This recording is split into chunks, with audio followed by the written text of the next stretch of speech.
How are things with you? I'm doing great, man. We're in Antwerp right now. First band's on. They're just finishing up, and we're going to be on in about an hour or so here. So we're just getting ready. So instead of your normal pre-show ritual, you get to talk to me. Yeah, man. So thanks a lot, buddy. No, I'm joking. No, it's good. Good, man. How have the shows been so far? Really well, man. I think this is our third show in, and it's really cool, man. We're really gelling as a band, and I'm excited to these guys every night, man. It's been exciting. It's kind of different every night. It's my first time in Europe touring, so the crowds are absolutely living up to all the reputations that I've heard. So it's been great. That's fantastic, and it seems like to some degree anyway, it's almost like some dreams coming true for you right now. Definitely, man. Definitely. I mean, I'm in a band that I looked up to for a long time, and singing for them, and all the guys are really cool and stuff, and they don't throw things at me or anything. It's really cool. They're a bunch of goofs, I think, sometimes, but no, it's good guys to work with. Excellent. And are you finding that you're a little bit more in the groove now, show 3 versus show 1? Oh yeah, man. I mean, like anything, your first show, of course, I was a bit nervous and stuff like that, and I mean, it's becoming more and more relaxed as each show passes. We're getting it's more and more of a gel happens with the band on stage, and we're anticipating each other more, and it's really, I love it. So less as the shows go on, less fear of maybe getting a headstock in the eye, that sort of thing. Yeah, less fears of no fears of getting headstocks in the eyes and stuff like that. Sometimes there are water bottles in strange places, but that's okay. As long as they're not flying out from the audience at you. No one has thrown any rotten tomatoes at me yet, but fingers crossed, right? Yeah. Awesome. Stu, things have really kind of exploded for you. Were you nervous before Dystopia came out as to how the reception would be for the album? Oh yeah, man. I mean, John has kept me so busy with the writing when it started, with the writing process and the recording process and stuff. I really didn't have time to think about a lot of that kind of stuff. But as soon as everything was done, yeah, of course, there's always that anticipation: are people going to receive you well, and how are the fans going to like the vocals and all that kind of stuff? And it really seems like it's a positive reaction from the fans. So I'm really happy about that. I mean, you're not going to please everybody, but I'm not here to do that. I'm here to just bring forth the metal and just do the best job I can. And these guys are making it a really easy time for me to do so. And they're all professionals. So it's really cool. That's awesome. And it was a bit of a change too, John, bringing somebody in and actually having them write with him. He normally is pretty well, I wouldn't say overlordish, but he seems to be pretty in control of everything that happens. So that's there has to be a leader in every situation, man, in bands or armies, whatever you're in, man, and groups. You have to have your leader that shows direction. John always has.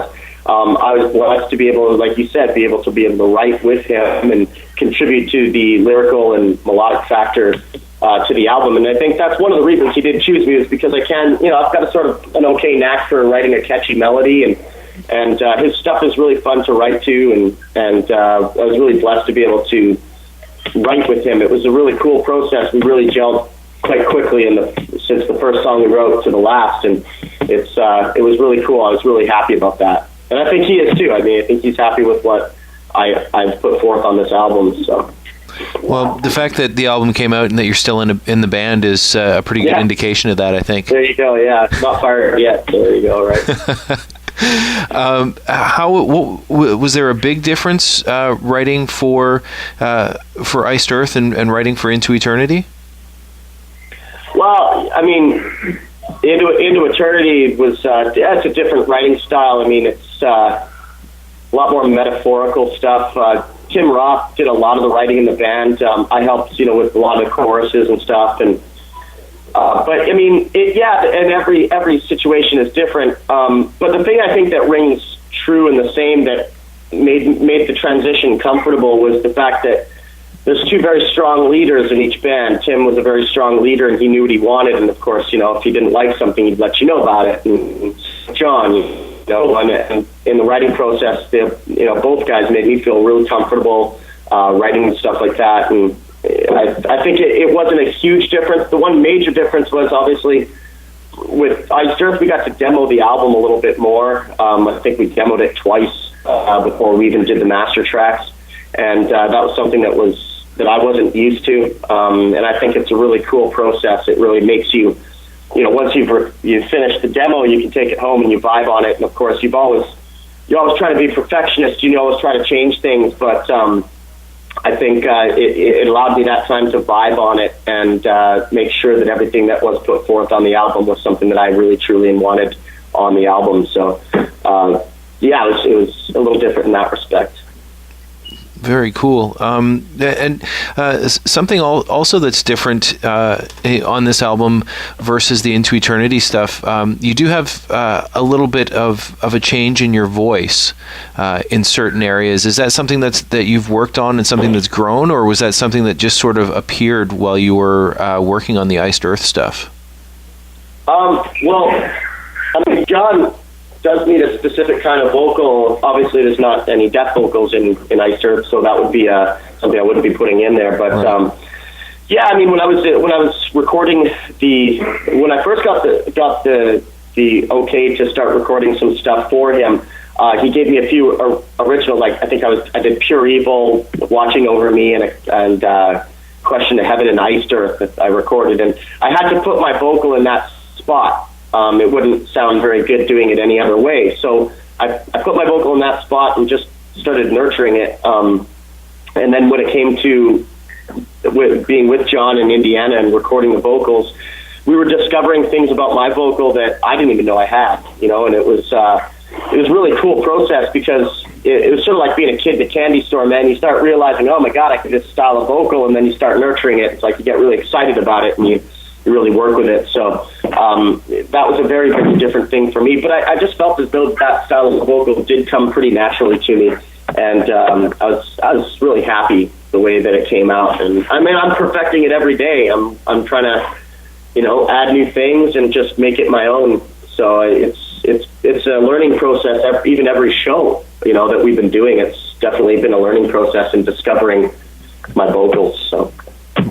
And do you find that over the last couple of shows that your throat even feels a little bit different afterwards than it did, say, previously with the Into Eternity stuff? Yeah, with Into Eternity, it was a lot of death vocals, right? And after every show, I would definitely feel it in my voice. That little bit of strain going on. With the Iced Earth stuff, I think I'm finding my pocket in the vocal, and I feel great. Actually, last night I looked over at Troy and we were done. I was like, man, I could do another show. I was in that spot. I was like, man, I'm just getting warmed up here, and so I haven't had any real vocal troubles at all with losing the voice. And as I said, like I said last night, I was like, Troy, man, I'd love to do another one, man. I'm warmed up, and so it's cool though. It's not hurting me any, so I'm obviously doing some things that are very correct on the vocals. So. Right. Excellent. Now you guys are doing your European tour, and how's the response been to the new stuff so far? Really good, actually. Every show, it seems like the crowds are singing the new songs more and more.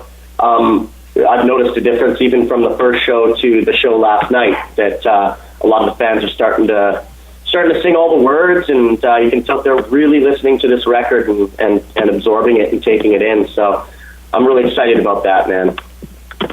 Awesome. I'm sure it must be to have written the words too. I'm sure that's pretty gratifying. It's very empowering. Yeah, it is. It's very empowering. You the stuff that you've written, the fans are singing. It's a really cool feeling, man. And it's cool because whenever I sing these lyrics, I remember when I wrote them. Sometimes I have these flashes in my head, even during the show, of being in Indiana with John, writing the vocals. And that inspiration hits me on stage, and it's really cool watching them sing those lyrics, man. It's cool. Awesome. And you guys are gearing up to do a co-headlining run with Symphony X across North America as well in the new year. Yeah, man, I'm really excited about that. Symphony X. I had the pleasure of touring with them in 2007, I believe, 2008, and I really look up to Russell Allen. He's a great vocalist, and I'm really looking forward to going on that tour. And I'm sure it's going to be awesome to be playing, back home in Canada for a while to some pretty major crowds as well. Pretty cool. Yeah, I mean, we're going to be going to Vancouver. That's where I sort of started doing heavy metal, and we're going to be playing in Saskatchewan, Saskatoon, and so I mean, yeah, I can't wait to show them with Iced Earth, man. It's going to be exciting. Awesome. Now, just on a side note, is there any prior to Into Eternity, are there any Stu Block recordings that people might be able to get their hands on to hear kind of the progression of your voice over the years?